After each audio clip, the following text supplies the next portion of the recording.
कराड शहरासाठी महत्त्वाची आणि बहुप्रतीक्षित असलेली आनंदाची बातमी. पुणे बेंगलोर रोड राष्ट्रीय महामार्गावरील कोल्हापूर नाका ते नांदलापूर दरम्यान उभारण्यात आलेल्या 6 पदरी उड्डाणपुलाचे उद्घाटन आंतरराष्ट्रीय योग दिनाच्या पार्श्वभूमीवर उत्साहात पार पडले. या भव्य उड्डाणपुलामुळे कराड शहरातील वाहतूक कोंडी मोठ्या प्रमाणात कमी होणार असून प्रवाशांना प्रवास अधिक सुरक्षित, जलद आणि सुलभ होण्यास मदत होणार आहे. पश्चिम महाराष्ट्रातील व्यापारी, शैक्षणिक आणि औद्योगिकदृष्ट्या महत्त्वाचे केंद्र म्हणून ओळखल्या जाणाऱ्या कराड शहरासाठी हा प्रकल्प अत्यंत महत्त्वाचा मानला जात आहे.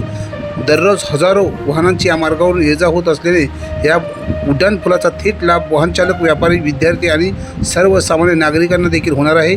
या उद्घाटन सोहळ्यास खासदार छत्रपती उदयनराजे भोसले, सार्वजनिक बांधकाम मंत्री श्रीमंत छत्रपती शिवेंद्रराजे भोसले, कराड उत्तरचे आमदार मनोज घोरपडे, कराड दक्षिणचे आमदार डॉक्टर अतुल भोसले, जिल्हा परिषद उपाध्यक्ष राजू भोसले यांच्यासह विविध पदाधिकारी, कार्यकर्ते आणि नागरिक मोठ्या संख्येने उपस्थित होते. मात्र या उद्घाटन सोहळ्यानंतर कराड शहरात आणखी एक विषयाची जोरदार चर्चा रंगताना दिसत आहे. या उड्डाणपुलासाठी तत्कालीन खासदार श्रीनिवास पाटील यांनी केंद्रीय रस्ते वाहतूक मंत्री नितीन गडकरी यांच्याकडे सातत्याने पाठपुरावा करून प्रकल्प मंजूर करून घेतल्याचे बोलले जात आहे. तब्बल 4 वर्षाच्या कालावधीनंतर हा प्रकल्प पूर्णत्वास आला. मात्र उद्घाटन सोहळ्यास श्रीनिवास पाटील यांना निमंत्रित देण्यात आले नसल्याने श्रेयवादाचा मुद्दा चर्चेचा विषय ठरला आहे.